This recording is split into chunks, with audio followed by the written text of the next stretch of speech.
So dito nga guys, kailangan na itama rin yung pagkakabit mo. So dapat hindi siya baliktad. Kung paano mo siya tinanggal, ganoon mo rin kakabit. So for today's video nga guys ay susubukan natin ayusin itong ating computer. So itong computer natin ay hindi gumagana guys. So ayan, enter sleep mode. Ayaw niyang magtuloy ng power. So pag pinindot natin siya rito, so may madidinig tayong sounds na tutut like this. So meron din tayong blower. So gumagana lahat. Pero pagdating dito sa monitor, keyboard at dito sa ating controller ay ayaw gumana. So susubukan natin siyang ayusin. So mahigpit na rin lahat to guys. Natanggal na natin to, naikabit uli. Yan. So subukan natin baklasin tong CPU. Tara guys, paanda rin natin kung bakit hindi nagtutuloy yung kanyang monitor o yung power. So nai-interrupt siya. So wala siyang keyboard at itong control na to. So ano ba tawag dyan? Ayan. Paanda rin natin guys. So patayin muna natin itong switch nya guys para safety tayo. So bunutin natin lahat.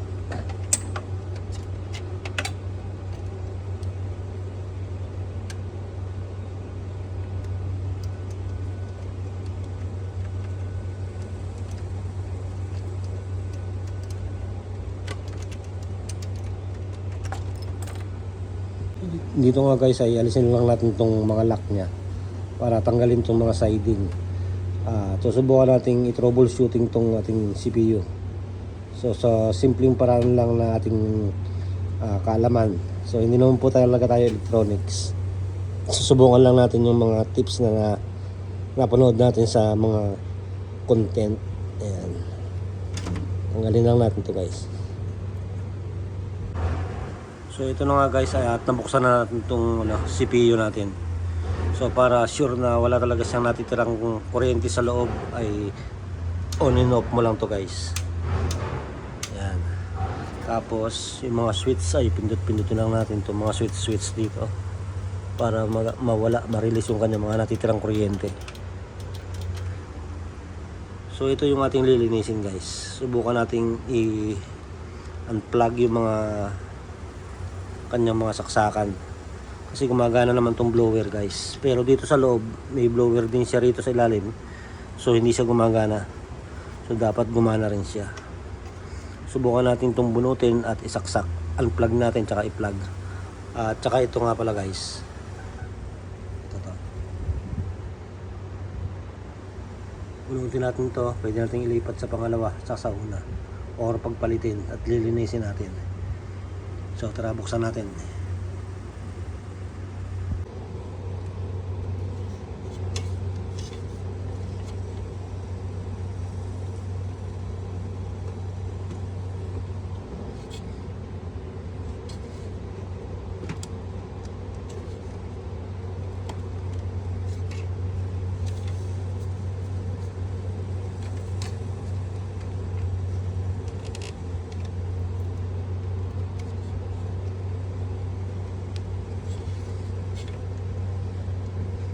Kailangan natin itong tanggalin guys, ay may lock to rito sa gilid. So ayan, natanggalan natin. So kailangan tama rin yung pagkakabit niya guys. Kung paano mo siyang tinanggal, ganoon mo rin siya ikakabit.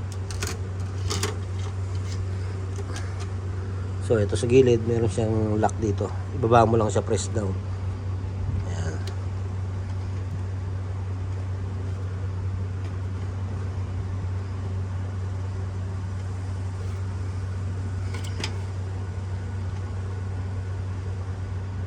Ayan. Saka natin hihilahin to pataas.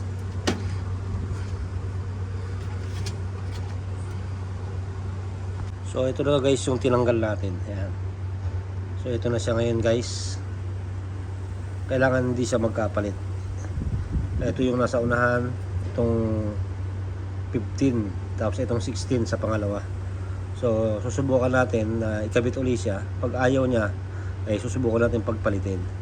So ngayon, ang gagawin natin, lilinisin natin itong kulay gold nito. Punasan natin ng pambura o kaya malinis na tela o cotton buds. So tara, linisin natin guys. So ito na nga guys, ay subukan natin linisin itong nakalagay sa ating computer.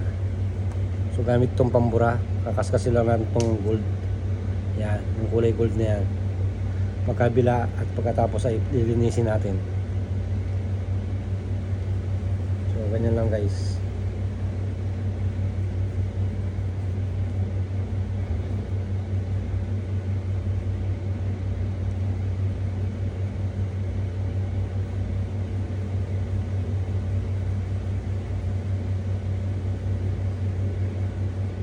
So magkabila sila guys.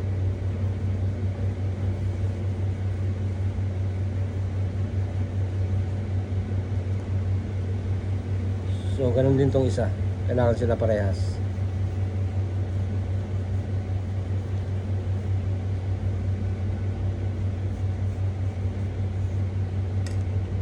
Saan natin pupunasan ng maayos. So ito guys ay nalinis na natin tong gold. Ayan. Nakaskas na natin ang pambura at napunasan na natin. So ikakabitan natin siya mamaya. So kailangan lang natin itong i-check muna. So ito kasi yung pan, hindi siya gumagana. So kailangan natin i-check kung tama ba yung pagkaka-plug o hindi. So unplug mo lang yan, o pwede mo itong ikabit o ikabit mo uli, baka nag-loose lang.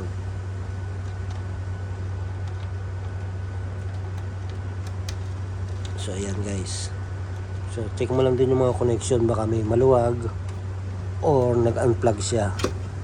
So ganun lang yung pag-check natin na simple.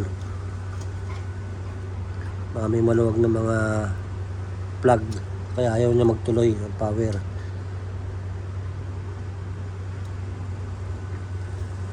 Ayan, so lilinisin din natin ito mamaya. Ayan, ayan guys, lilinisin din natin ito, pinaglagyan na yan. So dito nga guys, kailangan na itama rin yung pagkakabit mo. So dapat hindi siya baligtad. Kung paano mo siya tinanggal, ganoon mo rin kakabit. So try natin. So antayin mo may lumagitik siya. Yan. So ganyan lang pagkakabit niyan guys.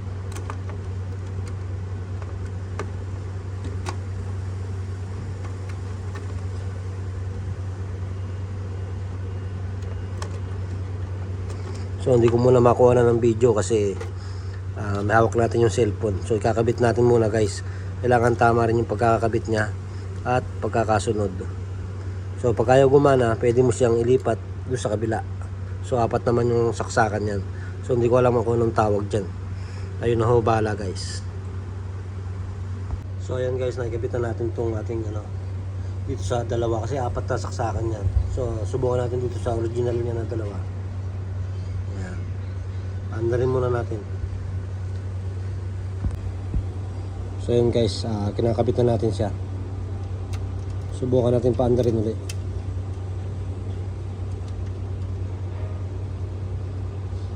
So kailangan mahigpit yan guys.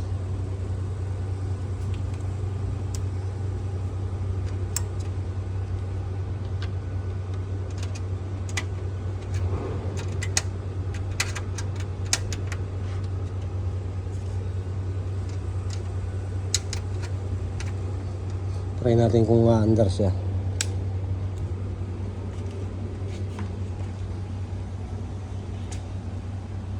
So umandar yung monitor tapos namatay. So wala pa siyang blower kasi naka-off. So on natin.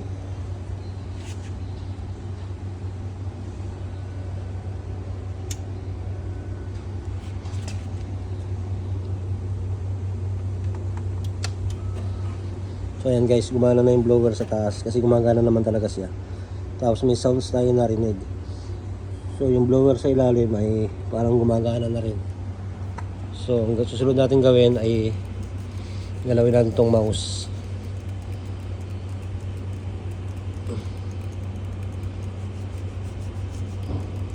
So parang ayaw magtuloy ng kuryente guys. Monitor. So wala pa rin yung keyboard at yung mouse.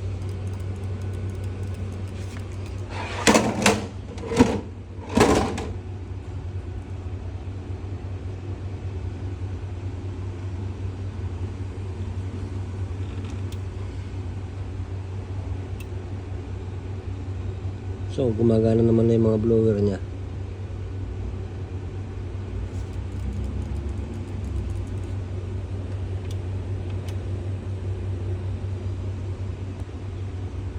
So ito guys, after nating malinis ay medyo gumana na. Subukan natin kung talagang gumana na siya. Nagkaroon na tunog ng power yung ating keyboard at yung ating mouse. So ayan, subukan na natin guys kung talaga bang gumana na siya.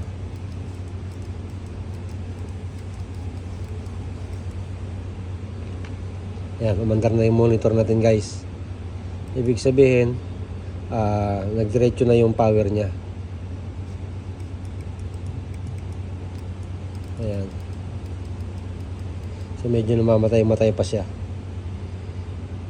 So try natin mamaya. Ayusin natin. Baka may mali pa tayo setting. So may nadidinig tayong sounds na tut. Ibig sabihin nagkakaroon na siya ng power.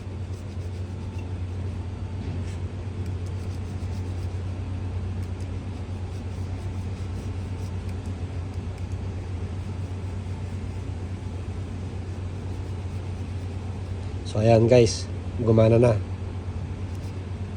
Nagkaroon na ng power yung ating monitor at yung keyboard at yung mouse.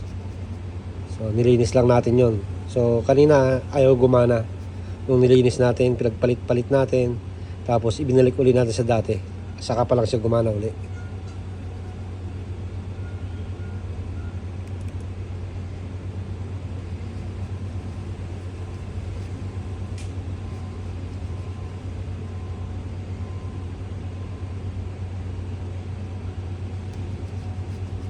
So ayan.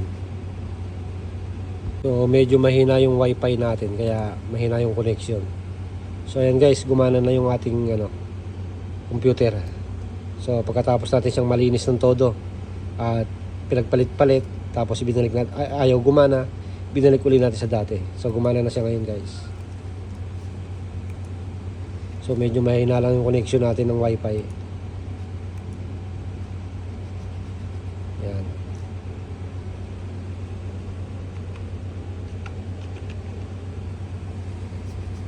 So ayan, pardon interruption. Yung ating Netflix. So mahalaga gumagana na siya guys.